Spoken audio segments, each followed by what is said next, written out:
મહેસાણા જિલ્લાના લાંધણજ police station ખાતે SP Himanshu Solanki દ્વારા લોક દરબારનું આયોજન કરાયું હતું। આ દરબારમાં સાંસદ સભ્ય હરિભાઈ પટેલ અને ડીવાયએસપી મિલાપ પટેલ પણ ઉપસ્થિત રહ્યા હતા। એસપી સોલંકીએ આગેવાનો, સરપંચો અને નાગરિકના પ્રશ્નોને ધ્યાને રાખી સાંભળ્યા હતા।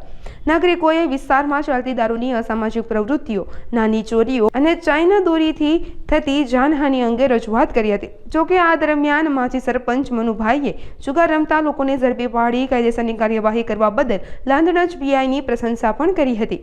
તમામ રજૂઆતો સાંભળીને એસપી હિમાંશુ સોલંકીએ ખાતરી આપી કે ગુનાહિત પ્રવૃત્તિ પર કડકમાં કડક પગલાં લેવામાં આવશે અને વિસ્તારમાં કાયદો અને વ્યવસ્થા જાળવવા માટે કાર્યવાહી ચાલુ રહે। આમ તો આજે વંદે માતરમની 150મી વર્ષગાંઠ ઉજવણીના ભાગરૂપે લાંધણજ હાઈસ્કૂલ ખાતે કાર્યક્રમ હતો અને વંદે માતરમની ઉજવણીનો કાર્યક્રમ પૂરો કર્યા બાદ અહીંયા એક લોક દરબાર હતો અને આ લોક દરબારમાં માન્ય એસપી સાહેબ પણ હાજર હતા અને અહીંયા અરજદારો પણ અહીંયા હાજર હતા।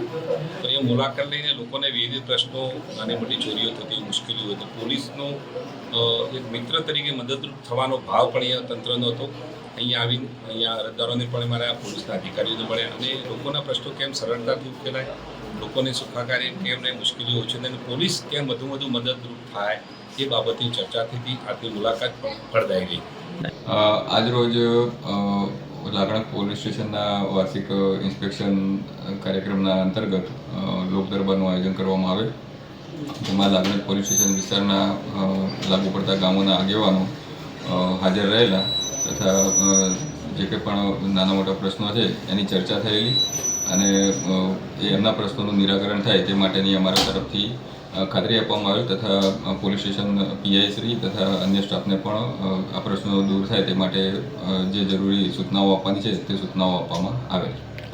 ચોરીના જે કંઈ પણ બનાવો બન્યા છે એનું ડિટેક્શન થાય તથા પ્રિવેન્ટિવ મેજર તરીકે સારી રીતના નાઇટ રાઉન્ડ થાય અને નાઇટ રાઉન્ડમાં તમામ એલર્ટ રહે અને એનું યોગ્ય સુપરવિઝન થાય તે માટે તમામને સૂચનાઓ આપવામાં।